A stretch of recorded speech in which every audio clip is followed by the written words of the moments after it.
కానీ నువ్వు హౌస్ నుంచి బయటకొచ్చిన తర్వాత ఒక 3 డేస్ వరకు ఓకేలే సెట్ అవుతది, తేరుకుంటది అని అనుకున్నాం కదా! కానీ ఎమోషనల్‌గా ఆ రోజు నైట్ వీడియో పెట్టేసేటప్పటికి మాకెవరికీ మాటలు రాలేదు. ఓకే. కాల్ చేసి కూడా ఇంకా ఓదార్పు యాత్రలు చేసినా కూడా అది కరెక్ట్‌గా ఉండదు. సెట్ అవుతది, తేరుకోవాలి అని అనుకున్నాం. కానీ మళ్ళీ ఎప్పుడు తేరుకున్నావో చెప్పనా నేను? ఆఫ్టర్‌నూన్ 3:00కి కాల్ వచ్చిన తర్వాత అవును. అప్పుడు స్మైల్ వచ్చింది. అవును కదా! అంతే. సో ఎందుకు డిప్రెస్డ్ అయ్యావు? అసలు బిగ్ బాస్ షో అనేది నాకు జనరల్ గా కూడా చాలా ఇష్టం. సో వాళ్ళు కామనర్స్ అని చెప్పినప్పుడు ఐ వాస్ లిటరలీ షాక్డ్ అనమాట. ఎందుకంటే లాస్ట్ ఇయర్ నుంచి అందరికి కూడా మామూలుగా చిన్న చిన్న రివ్యూలు పెట్టినప్పుడు చూడండి నెక్స్ట్ ఇయర్ బిగ్ బాస్కి వెళ్తా అని చెప్పి ఇప్పుడు నా ఫోన్ లో కూడా ఒకటి చూపిస్తే మేలో నేను బిగ్ బాస్ 9 వెళ్తాను అని చెప్పి మేనిఫెస్ట్ చేసుకొని ఉంటది అనమాట ఒక ఎంట్రీ మేలో. ఓకే. చెప్పాలంటే సో మేలో బిగ్ బాస్ తెలుగు 9 విన్నర్ అని చెప్పి I got offer in Bigg Boss Telugu 9 అని చెప్పి ఫ్రైడే 30th మే. అప్పటికి ఇంకా ఒకసారి చూడండి me super proud of myself అని చెప్పి నేను ఎప్పుడు మేలో పెట్టుకున్నది 30th మే. ఒరే మేనిఫెస్ట్ కి ఇంత పవర్ ఉంటదా? ఎస్ లిటరలీ నాకైతే manifesting I got 19th May. So నేను అప్పుడు పెట్టుకున్నప్పుడు అప్పుడు ఇంకా అసలు కామనర్స్ ని ఇలా పిలుస్తారు ఇట్లా ఏం లేదు. సో ఎప్పుడైతే ఇలాగ వచ్చింది కామనర్స్ అని చెప్పి జూలైలో కదా తెలిసింది. సో అసలు నేనే షాక్ అనమాట. ఓకే మేనిఫెస్టింగ్ అంత పవర్ ఉంటుందా అని చెప్పి. సో అన్ని లెవెల్స్ దాటుకొని వెళ్ళి అంత కష్టపడి వెళ్ళి అగ్ని పరీక్షలు అంత చేసి టాటూ వేయించుకొని అంతా వెళ్ళాక నాకు ఎక్కువ బాధ ఎక్కడ అంటే లైక్ ఆ విధంగా వచ్చేసాను. ఆడియన్స్ సపోర్ట్ లేకుండా వచ్చేయడం వేరు, ఆడియన్స్ సపోర్ట్ ఉన్నాక కూడా నేను బయటనే ఉన్నాను. And the way I got eliminated ఒక ఏవి చూపించకుండా ఏదో ఒక అట్లా వచ్చేయడం వల్ల కంప్లీట్లీ డిప్రెస్డ్ అనమాట. ఏంది ఇట్లా జరిగింది అని చెప్పి నాకు. సో అందుకే దాని నుంచి కోలుకోలేకపోయి ఇప్పుడు కూడా సరే దెబ్బ మీద దెబ్బ తగులుతుంది కాబట్టి ఇలా ఉన్నాను కాబట్టి but still if I think about it I don't like it.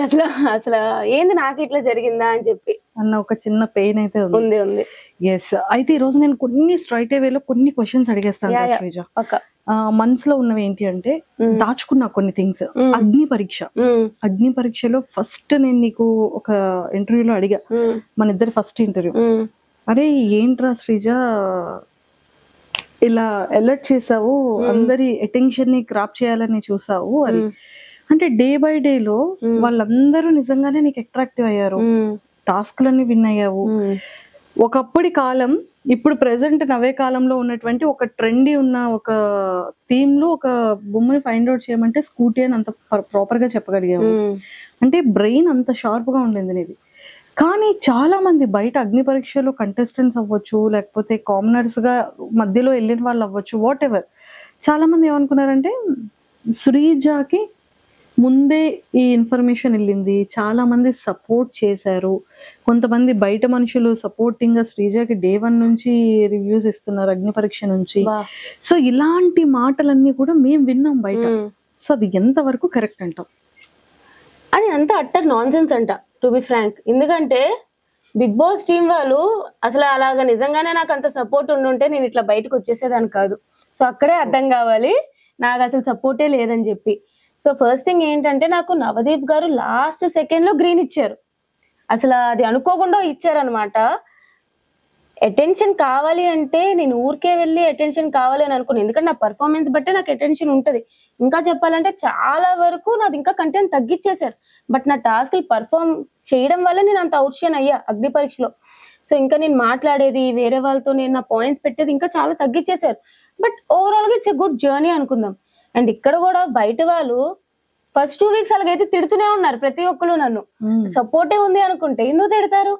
నా గేమ్ బట్టే కదా ప్రతి ఒక్కరు పాయింట్స్ చెప్పేది.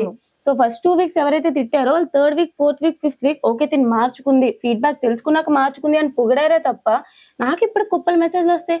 ఫస్ట్ 2 వీక్స్ మీరు నచ్చలేదు అక్క, తర్వాత మీరు చాలా నచ్చారు అంటే నా గేమ్ బట్టి వాళ్ళు మారారా తప్ప ఎవరో సపోర్ట్ చేశారో అని అయితే నేను యాక్సెప్ట్ చేయను. అంతే.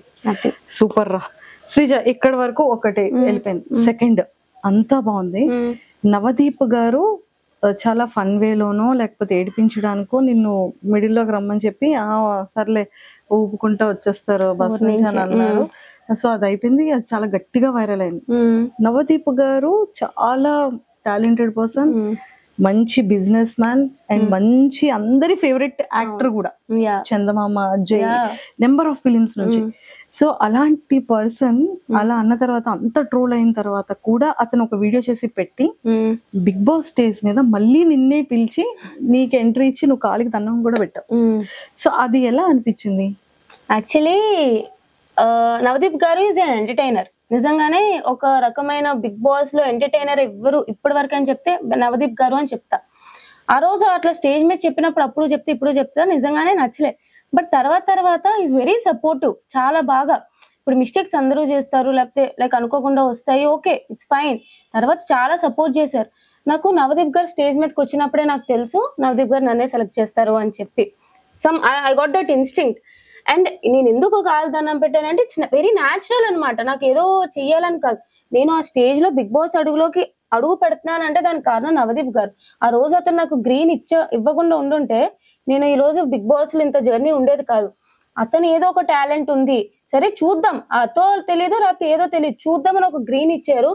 సో నాకు ఉండిపోయింది అనమాట అతని మీద, ఆ గ్రాటిట్యూడ్ ఖచ్చితంగా ఉండిపోయింది అనమాట. అందుకే ఇంకా ఆ రోజు అతనే వచ్చి నన్ను సెలెక్ట్ చేసేటప్పటికి ఓకే ఆ రోజు అతనే గ్రీన్ ఇచ్చారు, ఈ రోజు అతనే సెలెక్ట్ చేసి లోపలికి పంపుతున్నారు అని చెప్పి ఆ గ్రాటిట్యూడ్ తో. అండ్ మోర్ ఓవర్ అక్కడ అతను చెప్పే విధానం గురించి, నా గురించి మాట్లాడే విధానం చాలా నచ్చి ఇంకా ఆటోమేటిక్ గా అప్రిషియేషన్ అనేది వచ్చేసింది అతని, ఆ గౌరవం అనేది. ఫుల్ హ్యాపీ అయిపోయింది చాలా. అండ్ నువ్వు బయటకి మిడ్ లో వచ్చినప్పుడు జనాల ఓటింగ్ కాకుండా వైల్డ్ కార్డ్ ఎంట్రీస్ బయటకు వచ్చేటప్పుడు ఈ సీజన్ లో నాగార్జున గారు వెళ్ళిన వాళ్ళు ఎవరికి ఆ హగ్ ఇవ్వలేదు. అవును కదా, అంత ప్రేమగా దగ్గరికి చేర్చుకున్నారు. సో ఫీల్ ఎలా అనిపించింది నాగార్జున గారు? నిజంగానే ఒక చెప్పాలంటే ఫస్ట్ నేను బ్లాంక్ లో ఉండే, నేను బయటకు వచ్చినప్పుడు నాకు సార్ అట్లా హగ్ చేసుకోకుండా చాలా హ్యాపీ అయినాను అనమాట. నాకు ఈ మధ్య ఒకటి కూడా తెలిసింది ఏంటంటే అతను అన్నారంట, is it right what ever is happening అన్నట్టు, అంటే నా ఎలిమినేషన్ అనేది కరెక్టా అన్నట్టు కూడా అన్నారంట. సో అతను కూడా ఎక్కడో ఒక దగ్గర ఓకే తను అట్లా వెళ్ళకుండా ఉండాల్సిందని ఫీల్ అయినట్టు అనిపించి అట్లా హగ్ ఇచ్చారు. I was very happy. నీకు సంజన గారు క్యూట్ గా ఒక పేరు పెట్టారు వెళ్ళేటప్పుడు, టైగరా సైకోనా? First week psycho, last week వచ్చేటప్పుడు టైగర్. సీమ్ పటాసకాయ్, సీమ్ టపాకాయ్ అంటారు. సీమ్ టపాకాయ్ అండ్ టైగర్. సో ఎలా అనిపించింది? నిజమే కదా, హౌస్ లో ఏదైనా సరే కొంచెం చెయ్యాలన్నా టైగర్ పక్కాగా గేమ్ చేంజింగ్ చేయాలి అంటే నేను నన్ను పొగుడుకుంటున్నానని కాదు కానీ ఫస్ట్ ఆ టాస్క్ లో రీతు ఫ్లోరా గారు ఉన్న టాస్క్ లో గానీ, ఇప్పుడు మొన్న వీక్ లో మాధురి గాని సంచాలక్ గా తీసుకున్న టాస్క్ గానీ, ఓవరాల్ గా ఏదైనా అక్కడికి కూడా వస్తా కొంచెం గేమ్ చేంజ్ చేయాలి, ఏదైనా చెయ్యాలి. అందరూ నన్ను చూసి ఏమనుకుంటారంటే ఈ పిల్ల ఏం ఆడుతుందిలే టాస్క్లు అనుకుంటారు, కానీ వాళ్ళ దగ్గరుండి చూసారు కాబట్టి వాళ్ళకి తెలుసు నేను ఎట్లా ఆడతాను. ఈ పిల్ల వస్తే భయపడే ఇదిలా ఉండే కదా బయటకు పంపించారు. సో ఐ థింక్ నేను హ్యాపీ ఆ నేమ్స్ కి, ఐఎమ్ హ్యాపీ, నేనైతే హ్యాపీ. సీఎం టపాకాయ్ and tiger, lady tiger in Bigg Boss house, అంతేనా? ఎస్. అందరిలో ఒక పెద్ద క్వశ్చన్ మార్క్ ఏంటంటే నీది పవన్ కళ్యాణ్ ది బాండింగ్. బయటకి వచ్చేటప్పుడు కానీ నేను నీకు ఎలా అయినా సరే నెక్స్ట్ వీక్ నిన్ను నేను కెప్టెన్ చేస్తానురా, నువ్వు ఏడవకుగా అని బెడ్ మీద పాపం వాడిని ఊరుకోబెట్టి, ప్రియాకి పవన్ కళ్యాణ్ కి ఆ చిన్న ఇష్యూ అయ్యేటప్పుడు ఒరే నీకు తెలిసిందే కదా అని గార్డెన్ లో కూర్చోబెట్టి మాట్లాడే విధానంలో ఒరే నన్ను అందరూ హౌస్ మేట్స్ దృష్టిలో నేను చాలా నెగిటివ్ అయిపోయాను, సో మన ఇద్దరం కలిసి ఆడితే నా వల్ల నువ్వు కూడా ఇదవుతావు, సో నా దగ్గర వద్దు, నువ్వు ఆపోజిట్ టీమ్ లో వెళ్ళి నువ్వు వర్క్ చేయరా, ఇలా అవుతుంది అని చెప్పడం, అందరిని కన్విన్స్ చేసి వాడికి కెప్టెన్సీ ఇవ్వడం, మీ ఇద్దరి బాండింగ్ ఎంతో మంది ఫేవరెట్ కదా. అలాంటి శ్రీజ ఒక్కసారి హౌస్ లోపలికి వెళ్ళి పవన్ కళ్యాణ్ ని నామినేట్ చేసే దాంట్లో చాలా మంది ఒక క్వశ్చన్ మార్క్ అయిపోయారు. ఒరే నాకు కూడా భయం వేసింది శ్రీజ అక్క, ఫస్ట్ నామినేషన్ ఆడే అనేటప్పుడు గుండె దడ మంది, నేనేం చెప్పలేకపోయాను. కానీ వ్యాలిడ్ పాయింట్స్, అట్లీస్ట్ వాడికి గేమ్ ఇంప్రూవ్మెంట్ అవుతుంది, వాడికి నిజంగా ఒక హింట్ లో తెలుస్తుంది, వాడు స్ట్రాంగ్ అవుతాడు నువ్వు చెప్తే అన్నది బాగానే కన్వే చేసావు, నాకు కన్వే చేసావు. కానీ మీ ఇద్దరి యొక్క ఫ్యాన్స్ కి కానీ వాళ్ళ ఫ్యామిలీ మెంబర్స్ కి కానీ వాడి వెల్ విషర్స్ కి కానీ కళ్యాణ్ వెల్ విషర్ నువ్వు ఏం చెప్పాలనుకుంటున్నావు? ఫస్ట్లీ మా బాండ్ ఇట్లా వెళ్తుందనే మాకు తెలీదు. ట్రూ, మేము చాలా అంటే లైక్ ఏదో కావాలని బాండింగ్ పెట్టుకొని అట్లా వెళ్ళలే, ఫస్ట్ వీక్ నుంచి ఉంటున్నాం, అలా న్యాచురల్ గా మా బాండ్ ఫామ్ అయింది. It's going good. అగ్ని పరీక్షలో కూడా మేము అంత క్లోజ్ కాదు యాక్చువల్లీ చెప్పాలంటే, బాగుంది, బాండింగ్ వెళ్తుంది. నాకు బయటకు వచ్చాక కూడా తెలియదు ఇట్లా అవుతుంది అని చెప్పి. బట్ నాకు ఆ హౌస్ లో సపోర్ట్ ఎవరైనా ఉన్నారు అని అంటే కళ్యాణ్ ఒక్కడే. ఎందుకంటే ఆ టఫ్ టాస్క్ లో చూస్తే అందరూ నన్ను టార్గెట్ చేసిన కళ్యాణ్ కష్టపడుతూనే ఉన్నాడు. సో నాకంటూ తన మీద ఒక సాఫ్ట్ కార్నర్ అయితే ఉందన్నమాట. నేను బయటకు వచ్చేసిన, నేను ఎపిసోడ్ చూడలే, నెక్స్ట్ ఇంకా రేపు వెళ్తున్నాను అంటే ఒక 2 days ముందు ఎపిసోడ్ చూసా. నేను మండే కూడా వాడికి నామినేషన్స్ లో ఉన్నాడు అని అనగానే ఫస్ట్ సపోర్ట్ చేసి స్టోరీ పెట్టింది నేను. నాకు ఇట్లా ఎపిసోడ్స్ ఇట్లా జరిగాయని తెలియదు. సో ఎపిసోడ్స్ చూసినప్పుడు నాకే అనిపించింది, ఏంటి వీడు ఇట్లా ఆడుతున్నాడు. నేను వెళ్ళిపోయిన దగ్గర నుంచి వాడు డల్ అవ్వకూడదు, నాకు ఫస్ట్ సేఫ్ గేమ్ ఆడకూడదు. వాడు అసలు టాప్ పొజిషన్ అనుకున్నాను నేను. సో ఇట్లా సేఫ్ గేమ్ ఆడుతూ ఉంటే ఎక్కడో డల్ అయిపోతాడు.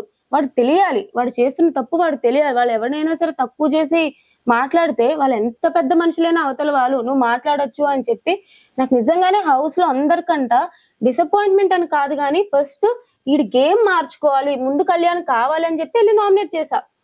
వాడు బయటకు వచ్చేస్తాడు అనేది నాకు తెలుసు, అంటే సారీ తెలియదు, అంటే వాడు వచ్చేడు రాడు, వాడు టాప్ లో ఉన్నాడని తెలుసు కదా నాకు. అప్పుడు తనూజ కళ్యాణ్ టాప్ లో ఉన్నాడు, బట్ స్టిల్ వాడు నామినేట్ చేశాను. నేను నెగిటివ్ అవుతున్నా నాకు తెలుసు, కళ్యాణ్ శ్రీజ ఫ్యాన్ పేజెస్ చాలానే ఉన్నాయి, బట్ స్టిల్ నేను వాడికి వెళ్ళి నామినేట్ చేస్తానా అంటే నా అర్థం చేసుకోవాల్సింది వాడికి నేను హెల్పింగ్ గానే వాడి గేమ్ మార్చుకుంటాడు, నువ్వు ఇట్లా ఉన్నావు ఇట్లా ఉండకు, నీ కళ్యాణ్ ఒరిజినాలిటీ నాకు కావాలని చెప్పి నేనైతే నామినేట్ చేసిన. అంతే అంతే అంతే. సూపర్. మా వాళ్ళందరికీ ఒక క్లారిటీ వచ్చేసిందమ్మా. మాకైతే క్లారిటీ ఉంది, కానీ జనాలకి కూడా ఇప్పుడు ఒక క్లారిటీ వచ్చేసి లేదు. నేను బయటకు వచ్చాక కూడా చూసా చాలా మంది సపోర్ట్ చేశాడు దానికి. 90% అందరూ కూడా ఎక్సలెంట్ గా చెప్పింది అన్న ఇదే వచ్చింది, ఎక్కడ కూడా నెగిటివ్ రాలేదు. అది ఎవరో వాళ్ళ ఫ్యామిలీ మెంబర్స్ కు ఏంటి శ్రీజ తను ఇంత ఇది కదా, ఏంటి అక్క ఇలా చేసింది అన్న ఒక చిన్న ఇంటెన్షన్ ఉన్న వాళ్ళందరికీ వచ్చిన క్లారిటీ అన్నమాట. ఒక 10 members హింట్ ఇస్తూ నామినేట్ చేస్తూ వాడు ఎట్లా డిఫెండ్ చేసుకుంటాడు, వాడు తప్పు తెలుసుకుంటాడా లేదా అని చెప్పి నాకు నామినేషన్ పాయింట్ ఆడ మీదే ఉంది. అంతే. ఇప్పుడు లోపలికి వెళ్ళిన తర్వాత చేంజెస్ ఏమైనా కనిపించాయా కళ్యాణ్ లో? చెప్పాలి అంటే ఇంకా వాడు ఎక్కడో మారాడు, కంప్లీట్ గా మారాలి అనిపించింది. సమ్వేర్ టాప్ లో చూడాలి అని అనుకున్నా, అంటే ఎక్కడో కొంచెం చేంజ్ అయితే 2 weeks లో అయ్యింది వాడిది. మేనిఫెస్ట్ చేస్తా కళ్యాణ్ కోసం కూడా. యా, నాకు ఒక కామనర్ విన్నర్ అవ్వాలని ఉంది. సో కళ్యాణ్ డెమాన్ వీళ్ళిద్దరిలో ఒకరు విన్నర్ అయితే నాకు ఇష్టం. బట్ కళ్యాణ్ నాకు డెమాన్ కూడా చాలా సపోర్ట్ చేశాడు అనమాట ఫస్ట్ నుంచి కూడా. సో నిన్న ఏం జరిగింది అది బయటకు వస్తే ఏడ్చాడే డెమోన్ కదా. నాకు డెమోన్ ఎప్పటి నుంచో ఫ్రెండ్ అక్క.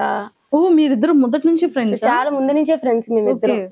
హౌస్ లో వెళ్ళాక వాడు రీతుతో అన్నాడు కానీ మా ఇద్దరు బాండ్ ఎప్పుడు అట్లానే ఉంటది. కళ్యాణ్ లోపలికి వెళ్ళాక ఫ్రెండ్ నాకు సపోర్ట్ చేశాడు, కానీ డెమోన్ ముందు నుంచే ఫ్రెండ్. సో వీళ్ళిద్దరు కామనర్స్ లో ఒకరు విన్నర్ అయితే నాకు చూడాలని ఉంది. నిన్న ఒక ఇన్సిడెంట్ జరిగింది, నాకు నిజంగా అది ఓకే వాడు అట్లా తొయ్యకుండా ఉండాల్సింది, ఇట్స్ నాట్ రైట్, నేను దానికి అపోజ్ చేస్తాను. బట్ ఎప్పుడైతే రీతు వచ్చి నాకు అట్లా అనిపించలేదు, లైక్ తను మా ఇద్దరి మధ్య ఉన్న ఫ్రెండ్షిప్ బట్టి అట్లా చేశాడు ఇట్లా, కానీ ఓకే నాకు ఇది యాక్సెప్టెడ్ అన్నప్పుడు ఐ డోంట్ థింక్ తను ఫస్ట్ నీల్ డౌన్ చేసేసి కూడా సారీ చెప్పేశాడు. మళ్ళీ తర్వాత నువ్వు రీతుకు చెప్పాలి, ఇదంతా చాలా ఓవర్ బోర్డ్ అయిపోయింది అని అనిపించింది. I really feel sorry for him. Yes, అంటే బేసిక్ గా ఒక ఇద్దరు కామన్ ఫ్రెండ్స్ లో ఉండేటప్పుడు నా మాట విను, నువ్వు ఇలా కూర్చో అనేది ఆటోమేటిక్ గా కోపంలో వచ్చేస్తుంది. బట్ అది ఎందుకో జనాలకి కొంతమందికి అది చాలా నెగిటివ్. లేదు, అట్లాగా హ్యాండిల్ చేయడం ఒక పక్క ఒకవేళ లైక్ అందరికి నచ్చకపోవచ్చు, తను కూడా అక్కడ అనలేదు. బట్ ఓవరాల్ గా ఏంటంటే అలా చేయకుండా ఉండాల్సి అని చెప్తే బాగుండు. తను సారీ చెప్పినాక కూడా మరీ అంత మోకాలు వేపిచ్చేసి నువ్వు రీతు పక్క తిరిగి చెప్పాలి, ఎక్కడో నాకు అది నచ్చలేదు అనమాట. నచ్చలేదు అది నిజంగానే. బిగ్ బాస్ జర్నీ ఎలా అనిపించింది రా శ్రీజ నీకు? అగ్ని పరీక్ష జర్నీ కానీ? Agni Pariksha journey is good, Bigg Boss journey కూడా బాగా వెళ్తుండే, బట్ ఎక్కడో బ్యాక్ స్టాబింగ్, ఎక్కడో టార్గెట్ అయిపోయినా. వాళ్ళు ఆలోచిస్తే బాగా అనిపిస్తుంది చాలా. నాకైతే నచ్చలే బిగ్ బాస్ జర్నీ, నచ్చలే. మీ అందరూ కూడా ఖచ్చితంగా టాప్ 5 లో ఉంటది శ్రీజ అనేది చాలా స్ట్రాంగ్ గా అనుకున్నాము. కాకపోతే మేమెవరో ఆ న్యూస్ తీసుకోలేకపోయాం బయటకు వచ్చిన తర్వాత. ఇదేంటి నిజంగానైనా ఇద్దరిని లోపల ఉంచుతారని చెప్పి ఫ్యాన్స్ అందరూ కోరుకున్నారు కదా, అది ఎందుకు ఉంచలేకపోయారు అని ఒక చిన్న పెయిన్ ఏదో మూల ఎక్కడో మాకు హర్టింగ్ అనిపించింది. అవును, మీకే అనిపించినప్పుడు నాకు కూడా అనిపిస్తుంది. ఏదైనా ఒక సిచ్యువేషన్ చాలు కింద నుండి వాళ్ళు పైకి వెళ్ళిపోవడానికి. నేను ఫస్ట్ 2 weeks నెగిటివ్ గా ఉన్నా, నేను అంత పాజిటివ్ వచ్చింది నాకు. మేబీ ఇంకా ఉండుంటే ఇంకా ఇంకా పాజిటివ్ అయ్యి చెప్పలేను ఎక్కడైనా ఉంటాను అని చెప్పి. బట్ ఖచ్చితంగా నేనైతే టాప్ 5 క్యాండిడేట్ అంటే ఉన్న హౌస్ లో కంపేర్ చేస్తుంటే I think I will be definitely in top 5 అనేది నా అభిప్రాయం. బట్ ఇలా పంపించేసారు 5 weeks లోనే. 5 weeks లోనా? 5 weeks అది ఈ రీఎంట్రీ ఏంది అది, వాళ్ళు దేనికో యూజ్ చేసుకున్నారు నన్ను బలిపశువుగా, ఒక స్కేప్ గోట్ అంతే. సో 5 weeks లోనే బయటకు వచ్చాను అంతే. అయ్యో, కానీ ఏవి ఒకటి రాలేదని చాలా హర్టింగ్ అనిపించావు కదా. మేమందరం ఫినాలీలో చాలా గ్రాండ్ ఏవి నీది ఉంటదేమో అని మేము ఎక్స్పెక్ట్ చేస్తున్నాం. చేయరా? లేదురా, మేమందరం కోరుకుంటున్నాం. ఇప్పుడు ఏవి 100% అంత పెద్ద స్క్రీన్ లో నాగార్జున గారు పక్కన నిలబడి చూసే ఏవిని మిస్ అయింది కాబట్టి శ్రీజ ఖచ్చితంగా ఫినాలీ రోజు ఒక గ్రాండ్ ఏవి అనేది శ్రీజది ఉంటదేమో అని మేము ఎక్స్పెక్ట్ చేస్తున్నాం. తదాస్తు, but I don't think it will happen. మేము మేనిఫెస్ట్ చేస్తాం కోసం. అదే Sreeja, before Bigg Boss, before Sreeja life ఏంటి, ఆఫ్టర్ బిగ్ బాస్ బయట ఈ ఫాలోయింగ్ కానీ ఎవరైతే వాయిస్ కోసం స్టార్టింగ్ డేస్ లో ఇరిటేట్ అయ్యారో ఈ రోజు శ్రీజ కోసం ఎంతమంది స్టాండ్ తీసుకొని ఎన్ని పేజెస్ ఓపెన్ చేసి ఎంత ఫాలోయింగ్ అవుతూ ఎంతో మంది రీఎంట్రీ బటన్ తెలియని వాళ్ళు ఎంతో మంది ఎక్కడెక్కడో డిస్ట్రిక్ట్స్ నుంచి, ఎక్కడో స్టేట్స్ నుంచి, ఏదో కంట్రీస్ నుంచి ఇంతలా నీ కోసం ఫైట్ చేశారు, కమెంట్స్ పెట్టారు, వాళ్ళ టైంని, వాల్యుబుల్ టైంని కూడా నీ మీద ఇన్వెస్ట్ చేసి కూడా చేశారు. సో ఆ ఫీల్ ఎలా అనిపిస్తుంది? అసలు నేను ఫస్ట్లీ ఇంత ఎక్స్పెక్ట్ చేయలే. ఎందుకంటే నేను జనరల్ మామూలు అమ్మాయి ఏదో చేసుకునేదాన్ని వీడియోస్ అట్లాగా. అలాంటిది అగ్ని పరీక్షలలో ఓకే చూసే వాళ్ళకి అర్థమైంది, ఓకే దిస్ ఇస్ శ్రీజ మంచిగానే ఉంది. ఫస్ట్ 2 weeks నెగిటివ్ అయ్యాను అని చెప్పి నాకు 3rd week అర్థమైంది. సరే నాకు ఏమంత ఫాలోవర్స్ ఉండరు, బయటకు వెళ్ళాక కూడా నెగిటివే అనుకున్నా, బట్ సేవ్ అయితే వచ్చా. 5th week ఎప్పుడైతే ఇట్లా బయటకు వచ్చేసానో నేను ఎక్స్పెక్ట్ చేయలే ఫస్ట్. సరే నార్మల్ గా ఉంటదిలే, మనం ఏం పెద్ద తోపులం కాదు కదా అని ఒక రోజంతా రూమ్ లో పెట్టేసి తర్వాత బయటకు వచ్చేటప్పటికి చూస్తే నేను నా కజిన్స్ ని చూసాను అనమాట. ఫస్ట్ అప్పటి వరకే ఏడాలి, కజిన్స్ చూడగానే నాకు చాలా ఏడుపు వచ్చేయచ్చు. అప్పుడు కూడా నాకు తెలీదు, నీకు తెలియట్లేదే బయట నీ సపోర్ట్ ఎట్లా ఉంది అని చెప్పి వాళ్ళు మీరు చెప్పడంలోనే నేను అసలు తెలుసుకోలేకపోయాను అనమాట ఇంత అని చెప్పి. నిజంగానే ఒక పర్సన్ కి అన్యాయం జరిగినప్పుడు ప్రజలు చూస్తే ఇంత స్టాండ్ తీసుకుంటారా, ఎక్కడెక్కడి నుంచో మెసేజ్లు, ఎక్కడెక్కడి నుంచో నా కోసం ఫైట్ చేయడాలు, రివ్యూవర్స్ గానీ, కామన్ పీపుల్ గానీ, అదొక కళలా ఉంది నాకు ఇప్పటికి కూడా. నిజంగా ఇంత విన్నర్ అయ్యి బయటకు వచ్చినా సరే అంత సపోర్ట్ వస్తుందా లేదో తెలియదు కానీ అంత సపోర్ట్ వచ్చింది. సో అది నువ్వు విన్ అయిపోయావు కదా. ఎస్, విన్ అయినా అది నిజంగానే దేవుడు ఈ రకంగా నాకు సపోర్ట్ ఇచ్చాడేమో అనిపించింది అంతే. సూపర్.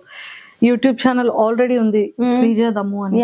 ఇప్పుడు శ్రీజ దమ్ము యూట్యూబ్ ఛానల్ ఇంకెవరెవరైతే సబ్స్క్రైబ్ చేయలేదు అర్జెంట్ గా సబ్స్క్రైబ్ కొట్టండి. ప్లీజ్ డూ సబ్స్క్రైబ్ శ్రీజ దమ్ము, దమ్ము శ్రీజ యూట్యూబ్ ఛానల్. మీకు మంచి మంచి వీడియోలు వస్తాయి, ఇప్పుడు బిగ్ బాస్ గురించి ఎక్కువ వస్తూ ఉంటాయి. సో ప్లీజ్ డూ సబ్స్క్రైబ్ అండి. ఎస్, ఇదంతా ఓకేరా శ్రీజ, మంచిగా చేసావు. ఇదే సెలబ్రిటీస్ విషయంలో ఇలాంటి ఎలిమినేషన్ జరిగితే యాక్సెప్ట్ చేస్తారా? దట్స్ మై బిగ్గెస్ట్ క్వశ్చన్ అన్న ఒక thumbnail చూడగానే వామ్మో ఏంటి ఏంటి ఇలా పెట్టేసింది అని ఒక్కసారి వీడియో అంతా చూసాను. ఏంట్రా అంత పెయిన్ఫుల్, ఆ లోపల ఉన్నదంతా బయటికి. జస్ట్ ఇమాజిన్, ఇంకా దాంట్లో చెప్పలేను చాలానే ఉన్నాయి కానీ ఒకవేళ అదే ప్లేస్ లో నేను సేఫ్ జోన్ లో ఉండి లాస్ట్ లో తనుజ గారే ఆ డేంజర్ జోన్ లో ఉండి ఆవిడదే ఇలాగా కట్ చేసేసి బయటికి పంపించేసి ఉంటే తనుజ గారు బయటకు వచ్చేవారు ఎలిమినేట్ అయ్యి? I don't think so. వాళ్ళు ఏదో ఒకటి చేసి మీరు ఇట్లా చేశారు కాబట్టి తనుజ గారిని ఇంట్లో ఉంచుతున్నాను, సుమన్ గారిని పంపించేయడం అని చెప్పడం కానీ, లేదా దిస్ ఇస్ ఎ ప్రాంక్ అంటారు, లేదా this is a secret room అంటారు, మొత్తానికి ఆవిడనైతే ఇంట్లో పెట్టేవారు. బట్ నేను అక్కడ ఉన్నాను కాబట్టి నన్ను పంపారు. That's what happened. అంటే కామనర్ కి వాల్యూ లేదు, సెలబ్రిటీకి అయితే వాల్యూ ఉంది, రెస్పెక్ట్ ఉంది అంటాం. కామనర్ సెలబ్రిటీ అని పక్కన పెట్టేస్తే వాళ్ళకి ఫేవర్ గా ఉండే వాళ్ళకి వాల్యూ ఉంది, వాళ్ళకి ఫేవరిజం ఎవరైతే చేయట్లేదో వాళ్ళకి వాల్యూ లేదు అనేది నా ఫీలింగ్. ఎవరికి ఫేవరిజం? ఆబ్వియస్లీ నాకైతే హౌస్ లో బర్నీ గారికి అండ్ తనుజ గారికి చాలా ఫేవరెటిజం జరుగుతుంది అనేది నా belief. That's what is happening. ఎందుకు మరి అందరినీ చెప్పాలంటే ఇప్పుడు నేను ఆడియన్స్ ఓటింగ్ వల్ల బయటికి పోలే, ఇప్పుడు నన్ను రీఎంట్రీ అంటే ఓకే అని అనుకుందాం. But why not Priya, Harish garu, Manish గారు అందరూ కూడా బర్నీ గారు లాగే ఆడియన్స్ ఓటింగ్ వల్లే కదా బయటకు వెళ్ళారు. మరి వాళ్ళందరినీ ఎందుకు పిలవలేదు లోపలికి? వాళ్ళందరికి కూడా ఒక 24 hours ఓటింగ్ పెట్టారు కదా మాకు ఫన్ జోన్ అని చెప్పి, వాళ్ళకి కూడా 24 hours ఓటింగ్ పెట్టొచ్చు కదా మా నామినేషన్ నుంచి నెక్స్ట్ డే వరకు. సో ఆబ్వియస్లీ ఇంకా ఫేవరిజం. ఇంకా తనూజ గారిది అంటారా, కొత్త వీడియో పెట్టా ఇప్పుడే దాని గురించే. అమ్మో అందులో ఏముందో అసలు ఫస్ట్ నుంచి నాకు ఎందుకు అనిపిస్తుంది, ప్రతిసారి కన్ఫెషన్ రూమ్ లో ఆమె వెళ్తుంది, ఇప్పుడు కళ్యాణ్ కెప్టెన్ అయినప్పుడు వావ్ వాట్ ఏ నైస్ అని చెప్పి ఒక 20 seconds 30 seconds లో అయిపించేశారు. ఆ రోజు అక్కర్లేని పాయింట్ కి 30 minutes నించోబెట్టి తనుజ గారితో డిస్కషన్లు. ఇప్పుడు డెమాన్ పవన్ ది ఏదో చెప్పారు కాల్ది, అదంతా సోది, అట్లాంటిది ఏం జరగలేదు. బట్ వీడు కెప్టెన్ అయినా ఇండైరెక్ట్ గా ఏదో హెల్ప్ వల్ల కెప్టెన్ అయినట్టు క్రియేట్ చేశారు. ఆ వీడియో వెళ్ళి తనుజ గారికి చూపించారు. మొన్న గోల్డెన్ బజార్ లో సంచాలక్ క్లియర్ గా ఫెయిల్ అయింది. ఆ ఫెయిల్ అయినప్పుడు ఓకే పర్లేదు, సంచాలక్ డెసిషన్ ఈస్ ఫేర్ అన్నారు. నేను సంచాలక్ గా చేసినప్పుడు కరెక్ట్ డెసిషన్ తీసుకున్నా సరే నాకు 3 days ఒకే బట్టలు వేసుకోవాలని పనిష్మెంట్ ఇచ్చారు. సో ఆబ్వియస్లీ తనుజ గారు బిగ్ బాస్ గారికి ముద్దు బిడ్డ అన్నట్టు అనిపిదా మాకు? అమ్మో ఇంత పెద్ద లాజిక్ ఉందా? ఓకే, సో ఇవన్నీ క్రాస్ చెక్ చేసుకున్నాం. Yes. Okay, Bigg Boss overall journey నచ్చలేదు. ఇందులో నీకు బాగా కనెక్ట్ అయిన కంటెస్టెంట్స్ ఎవరు బిగ్ బాస్ హౌస్ లో? ఇప్పుడు కళ్యాణ్ ఆఫ్ కోర్స్. మీ ఇద్దరి క్యూటెస్ట్ మార్నింగ్, మీ ఇద్దరి క్యూటెస్ట్ ఫైటింగ్, మీరిద్దరు పాప నా ఇష్టం రా అని పిల్లతో ఎందుకు కొట్టేవరా? అప్పుడు ఏదో అవుతున్నట్టుంది, తెలియదు, కొడుతూనే మామూలుగా మా ఇద్దరి మధ్య ఏవో ఒకటి అవుతూనే ఉంటాయి. వాడు ఇట్లా అంటాడు అట్లా అంటాడు, నేను ఏమైనా ఎక్కువ మాట్లాడిస్తే ఇలా సైకిల్ చేస్తాడు వద్దే అన్నట్టు. అట్లా నేను కూడా వాడు ఆర్డర్ ఇట్లా అని చెప్పి మా ఇద్దరికి ఆటోమేటిక్ గా అర్థమైపోతుంటాయి అనమాట. సో కళ్యాణ్తో ఎక్కువ బాండింగ్ అనమాట. నెక్స్ట్ ఇంకా అందరితో అంటే ఇంకా డెమాన్ పవన్ అని చెప్తా. సో ఉన్న వాళ్ళు ప్రియాతో కూడా ఫస్ట్ 2 weeks మీరు ఎంత నెగిటివ్ అనుకున్నా ఏమనుకున్నా సరే జెన్యున్ గానే మా ఇద్దరు బాండింగ్ ఉందన్నమాట.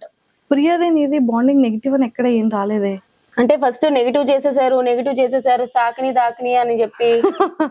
ఎస్, అంటే మీ ఇద్దరి వాయిసెస్, మీ ఇద్దరు కలిసి మిగిలిన వాళ్ళతో మాట్లాడే ఆ సంభాషణ, సో అలాగా మీ ఇద్దరు కలిసి ఏదో జనాలకి ఒక వేలో ఆ వాయిసెస్ వల్ల అనుకోవచ్చు, ఆ గొడవ లాగా సాకిని లాగా కనిపించాం. పర్లేదులేండి, తెలిసిందే కదా. బట్ ప్రియాతో కూడా నాకు జెన్యున్ బాండే ఉంది. సో ఫస్ట్ నుంచి మాది ఉంటుంది. నాకు కళ్యాణ్, డెమాన్ పవన్, ప్రియా వీళ్ళు ముగ్గురు బాగా కనెక్టెడ్. ఎస్, హౌస్ లో కళ్యాణ్ తర్వాత మళ్ళీ ఎవరు ఫేవర్? డెమాన్ పవన్. టాప్ 5 లో నీ అనాలిసిస్ ప్రకారం ఎవరు ఉంటారు అనుకుంటున్నారు? విన్నర్ తనుజ, రన్నర్ నాకు తెలిసి మాన్యుల్, 3rd పొజిషన్ లో పెడితే కళ్యాణ్ పెడతారు.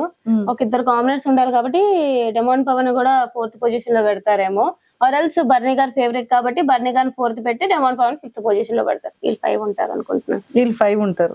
ఆర్డర్ కూడా ఇదే ఉండొచ్చు. ఓకే.